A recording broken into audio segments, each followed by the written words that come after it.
Con nuestro tercer invitado nos acompaña en los estudios el vicepresidente de esta comisión ocasional creada en la Asamblea Nacional para analizar la propuesta de reforma a la Constitución sobre el establecimiento de bases militares extranjeras. Está aquí con nosotros el legislador Rafael Dávila, ex prefecto de Loja también. ¿Cómo está, asambleísta? Buenos días, qué gusto tenerle en nuestro espacio. Bienvenido. Les saludamos a Alexis Moncayo, quien le habla Licenia Espinel. Ayer, representantes del Gobierno Nacional acudieron a esta instancia legislativa para exponer sus motivos, sus argumentos que justifican la reforma a la Constitución que permita el establecimiento de bases militares extranjeras. ¿Esos argumentos fueron contundentes, fueron reales? ¿Qué valoración tienen después de la exposición tanto de la canciller Sommerfeld, del ministro de la Defensa Nacional, del ministro de Gobierno y del comandante general de la Policía? Buenos días. Muchas gracias por la invitación, Licenia. Un saludo cordial a todos los amigos oyentes de Radio Pichincha. La verdad es que de manera obvia, los funcionarios del gobierno fueron a explicar y defender el planteamiento realizado por el presidente de la República. Cada uno de los integrantes de la comisión seguramente tendremos una apreciación y una percepción distinta de sus argumentos. En lo personal, yo tengo claro que aquella disposición de la Constitución que prohibía el establecimiento de bases militares extranjeras era innecesaria. Creo que respondía a un momento político del momento, quizás relaciones que luego se descubrieron cercanas con las FARC, para quienes seguramente les era incómodo una base militar vigilando, investigando o coartando el libre tránsito de mercaderías ilícitas. Pienso que de todas maneras esta reforma, si bien yo la saludo, me parece que es necesaria, no resuelve los problemas, y eso también tengamos claro, porque a veces tendemos a poner membretes a las cosas, ¿no? Como la ley no más apagones, entonces se ponen esos membretes que realmente son una farsa. Entonces, querer vender la idea de que al levantar la prohibición constitucional de establecer bases militares se van a resolver los problemas de inseguridad o de narcotráfico, estaríamos equivocados. Y tampoco hay que vender así las propuestas. Pero es que es lo que nos ha acostumbrado, porque recuerde usted cuando nos incrementaron el impuesto al valor agregado, nos dijeron lo mismo, que con esos recursos le van a invertir en seguridad y vamos a estar mejor, que con la consulta popular se iba a reforzar todo el tema de la seguridad, y mire usted, ni lo uno ni lo otro, y ahora usted mismo reconoce que si bien para su criterio es positiva esta reforma, no resuelve el problema. Bueno, es que sí, yo cuestiono cuando alguien quiere vender propuestas como las propuestas de la salvación, ¿no? Eso es incorrecto. Eso no es correcto. Usted sabe que los problemas profundos se resuelven con mucha complejidad y también con muchas decisiones y con muchas acciones, y a veces una puede ser necesaria, pero de ninguna manera suficiente para enfrentar la dimensión de un problema. El otro día, ve usted, ahora mismo el gobierno presenta esta ley que le llama antipillos. Y resulta que la ley antipillos lo que hace es subirnos del impuesto a la compraventa de vehículos usados al 5%, hasta el 5%, se ha dicho. Entonces se ponen esos membretes, ¿no? Que realmente son una estafa intelectual, ¿no? Porque me parece que es deshonesto poner esos membretes que no reflejan la verdadera intención de una propuesta, una decisión. Eso sí, para mí está absolutamente claro. También para mí está claro que esta propuesta realizada por el presidente tiene un alto olor a interés electoral. Porque a la gente se le vende fácilmente, la gente puede decir, si es que hay una base militar, con eso vamos a poder derrotar la inseguridad, y entonces qué bueno que el presidente proponga eso, y le vamos a apoyar al presidente. Creo que también hay un cálculo para beneficiarse electoralmente de esta propuesta, sin duda alguna, ¿eh?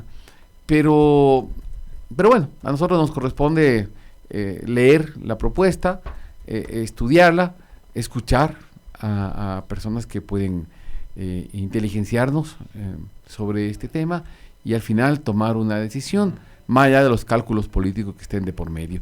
Que además no va a ser muy posible cumplirlos tampoco, porque el afán del gobierno era que esto seguramente coincida con la primera o con la segunda vuelta electoral. Y eso, visto los tiempos que requiere esta reforma, no va a ser posible. Esto va a quedar para después de la segunda vuelta electoral. Y ahí es cuando yo también me pregunto, bueno, ¿no será mejor de una vez pensar qué queremos hacer con la Constitución? Porque ya el presidente ha planteado otras reformas que también quiere hacer. Incluso ha hablado de una posible constituyente, también habló. Entonces, él mismo debería ordenar sus ideas, decirnos cuál es su plan respecto a la Constitución, y tratarlas de manera integral más adelante, sin que esté de por medio unos apuros electorales. Pero quizás también decirnos y decirle al país, de parte del gobierno, con absoluta transparencia y sinceridad, ¿cuál es el plan Fénix, asambleísta? Porque, a ver, yo quisiera volver a la primera respuesta que usted dio hace un momento, con respecto de el momento político que vivía el Ecuador cuando se decide a través de la constituyente retirar la base, no solo esa, sino cualquier otra. Podría haber sido capaz que China diga que también quiere una base en Ecuador, y los chinos o los rusos o quien sea, ¿no? Más en un mundo multipolar como el que estamos viviendo en estos momentos, donde China, Rusia y Estados Unidos y la India se están peleando el control y la hegemonía del mundo. Hay estudios académicos, más allá de los relatos que son utilizados y manipulados por la política, también por el periodismo, por supuesto, pero más allá de los relatos, hay estudios académicos que señalan que el Ecuador fue un mejor país en materia de seguridad después de la salida de la base de Manta. Hay estudios académicos, por aquí ha pasado Fernando Carrión, Luis Córdoba, y muchos otros académicos que han dicho: al Ecuador le fue mejor sin la base de Manta que con la base de Manta en el control del narcotráfico y de la seguridad.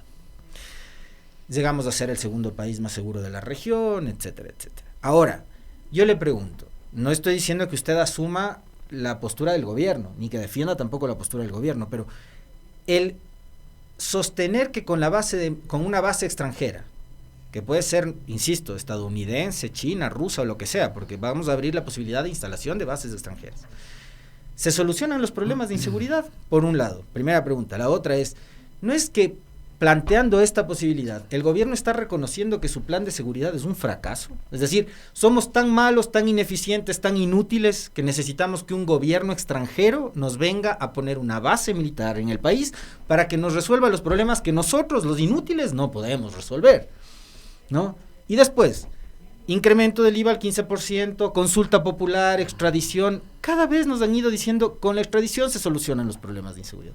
¿Cuántos extraditados tiene el país desde que se aprobó la consulta el 21 de abril? Digamos, ya el país creo que está cansado de la cantaleta, de las promesas y de las ofertas, de que se acaban los apagones en diciembre, estamos en diciembre y siguen los apagones, de que ahora es a finales de diciembre y así por el estilo. Entonces, no es el reconocimiento de que necesitamos que un país extranjero nos venga a solucionar los problemas. Bueno, la verdad es que dijo muchísimas cosas. Así que, sí, pero en resumen es eso. O sea, somos tan inútiles que necesitamos que vengan otra vez los gringos a solucionar los problemas de inseguridad. Yo diría que las cosas no hay que...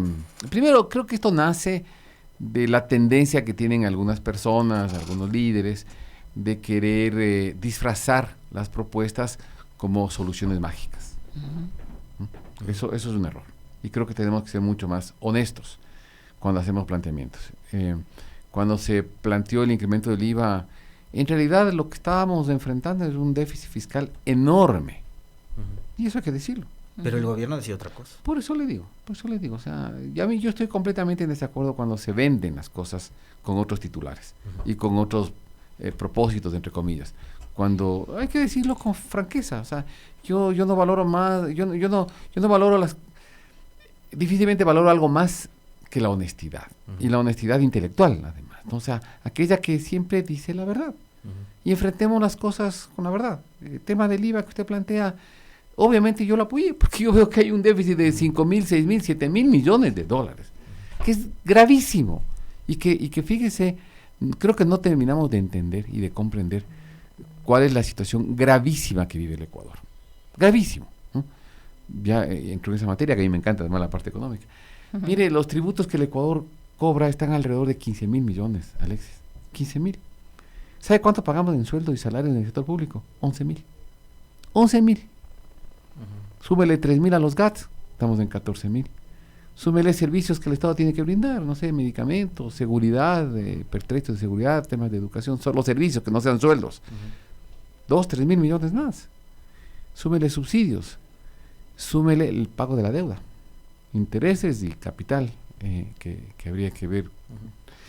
Es decir, los gastos permanentes superan los ingresos permanentes. La situación del país es gravísima y a veces no estamos mirándolo con claridad, todas las consecuencias que eso tarde o temprano vamos a tener, porque es una bola de nieve que está creciendo y que llega un momento en que ya es difícil acceder a fuentes de financiamiento y a las que se han llegado antes, y quizá ahora no tanto, pero eran de enormes tasas de interés, además, tasas de interés muy altas. Hoy ni siquiera hay cómo ir a los mercados, porque con el riesgo país que tenemos nos prestarían al 15, 20% de interés, lo cual es una locura.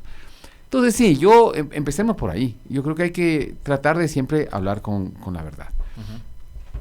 Por eso también es verdad, y decirlo con realidad, que esta propuesta del retiro de la prohibición de instalar bases militares, básicamente tuvo en mi opinión, una motivación electoral.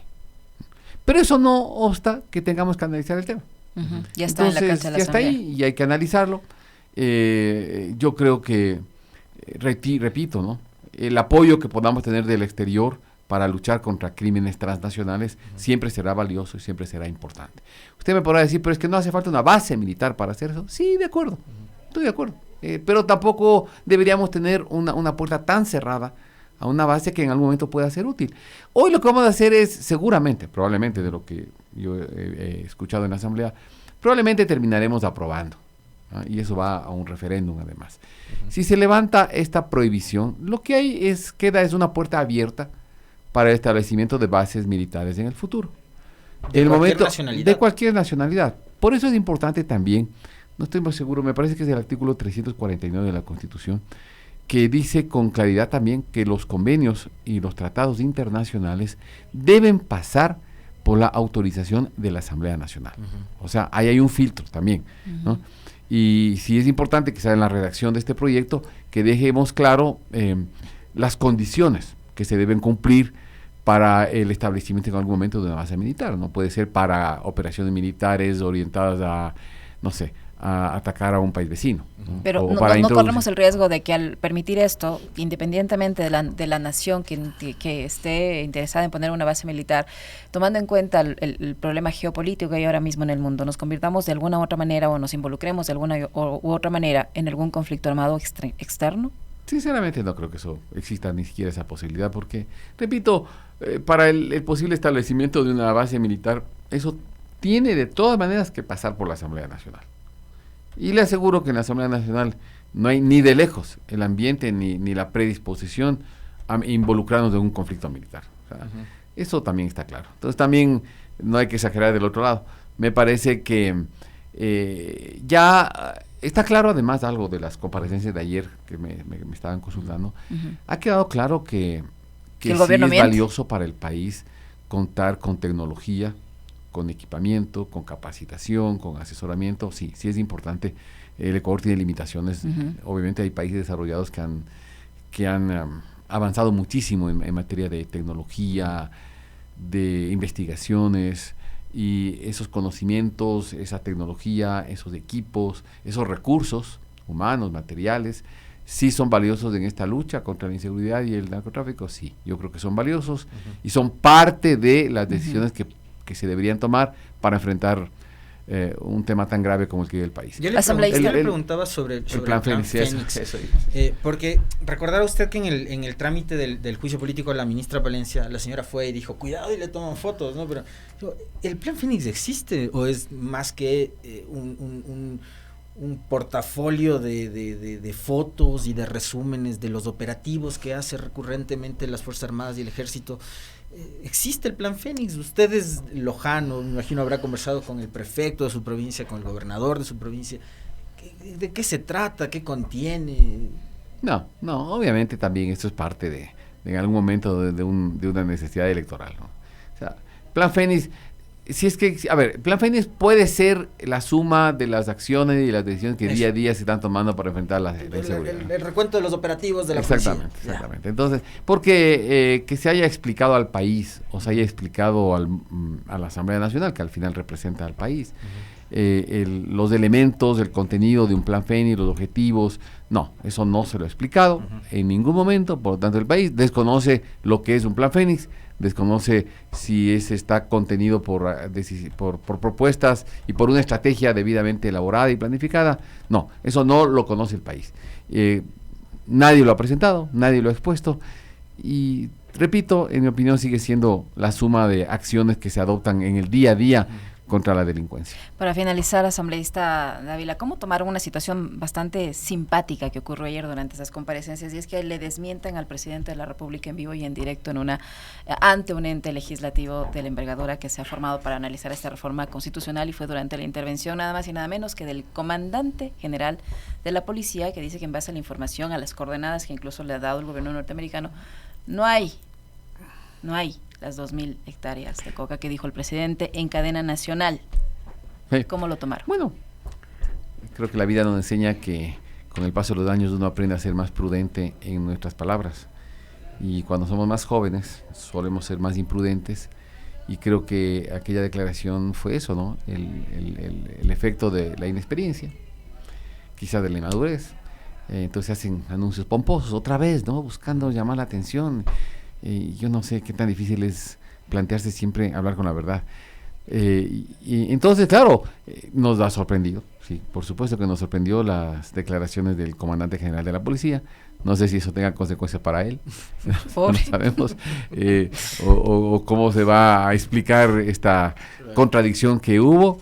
Al final él termina siendo un subalterno, ¿no? del jefe de Estado, el presidente del jefe de Estado, ¿no? Y está la ministra del Interior. Espero que en algún momento nos den una explicación de cuál es la real situación, si es que la conocen, de la situación de sembríos de coca en el país. ¿Cómo le está pasando a Loja con el tema de los apagones? Usted viaja permanentemente, está en contacto con su provincia, con su gente. Mal como todo el país, o sea, no es distinto a lo que vemos en todas partes.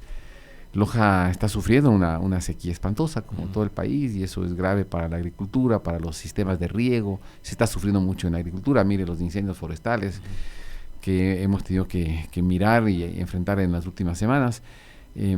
Pero sobre todo me preocupan los efectos que primero, que la sequía está teniendo. Mira, de hecho Loja es una provincia que siempre padece de falta de agua para la producción agrícola. De alguna manera tiene la incidencia del norte peruano, que sí, y el desierto avanza, y hay zonas donde es realmente dramático la actividad agrícola sin el agua necesaria para eso. Campesinos que no pueden sembrar, que ven morir sus plantas, que de pronto compraron semilla para eso. Entonces realmente una situación durísima, angustiosa, y claro, a eso súmele que los apagones afectan todo en la economía, ¿no? El comercio, el turismo, la industria. Es una afectación dura, y esperamos que lo antes posible pueda esto superarse, pero sí, sin duda, creo que para el país entero hay una reducción importante del PIB, del tamaño de la economía, y que va a tener consecuencias los próximos meses al menos, ¿no? Qué gusto tenerle acá, asambleísta, muy gentil, gracias. De igual manera, muchas gracias. Muchísimas gracias por acompañarnos.